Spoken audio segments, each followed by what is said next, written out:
Hello guys, welcome to my YouTube channel. कैसे हो आप सभी लोग? होप सो आप सभी लोग बढ़िया होंगे। तो आज हम डिस्कस करने वाले हैं कि लास्ट 30 डेज़ में आपने बिज़नेस लॉ को कैसे पढ़ना है ताकि आप अच्छे मार्क्स स्कोर कर पाओ। देखो, आपके पास एक मंथ है, तो मैं अज्यूम करके चल रही हूँ कि आप एटलीस्ट 2 आवर्स तो पढ़ेंगे ही। तो अगर आप डेली 2 आवर्स पढ़ते हो तो आपके पास 30 डेज़ हैं। तो टोटल मैं मानकर चलती हूँ कि आपके पास 60 आवर्स है बिज़नेस लॉ को स्टडी करने के लिए। और एटलीस्ट आपने 2 बार तो रिवीजन करनी है, तभी आप जो अच्छा मार्क्स स्कोर कर पाओगे। अगर आप एक बार रिवीजन करोगे तो आप अच्छे मार्क्स स्कोर नहीं कर पाओगे। तो एटलीस्ट 2 बार रिवीजन तो करनी ही है। सो हम जो 60 आवर्स को 2 पार्ट्स में डिवाइड करते हैं। फर्स्ट रिवीजन आपने 40 आवर्स में करनी है and then second revision 20 hours में। तो अभी आपको स्क्रीन पर प्रॉपर शो हो रहा होगा डाटा, आपने इस अकॉर्डिंग रिवीजन करनी है। देखिए, जो IRF चैप्टर है वो बहुत छोटा चैप्टर है, वो आप एटलीस्ट 2 आवर्स में कवर अप कर सकते हो फर्स्ट रिवीजन में।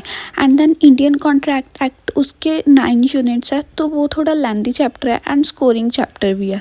तो उसके लिए आप 14 आवर्स ले सकते हो। सौगा है चैप्टर जो आप 7 आवर्स में कवर अप करेंगे। एंड देन IPA है जो आप 5 आवर्स में कवर करेंगे। देन LLP आप 2 आवर्स में कवर अप करेंगे, बिकॉज ये भी बहुत छोटा चैप्टर है। देन द कंपनीज एक्ट है, ये आप 6 आवर्स में कवर अप करोगे। And then the negotiable instrument act आप 4 आवर्स में कवर अप करोगे। तो आपने जहाँ पर है जो डिटेल में जाकर स्टडी करनी है, और उसके बाद आपकी फर्स्ट रिवीजन तो हुई होगी, तो सेकेंड रिवीजन के टाइम आपको इतनी दिक्कत नहीं आएगी और आप जल्दी जो चैप्टर है वो कवर अप कर पाएंगे। तो सेकेंड टाइम में आप IRF को 1.5 आवर में कवर अप कर लेना। देन इंडियन कॉन्ट्रैक्ट एक्ट आपने 7 आवर्स में कवर अप कर लेना। देन सौगा 2 आवर्स में।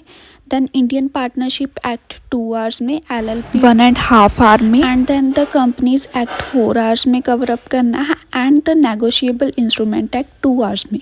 अगर आप इस तरह से रिवीजन करते हो तो आप 2 बार रिवीजन कर पाओगे, अदरवाइज आपका सिलेबस कवर अप नहीं होगा। सो ये थी मेरी स्ट्रैटेजी। अगर आपको मेरी वीडियो अच्छी लगी हो तो लाइक, शेयर एंड सब्सक्राइब करना ना भूलना।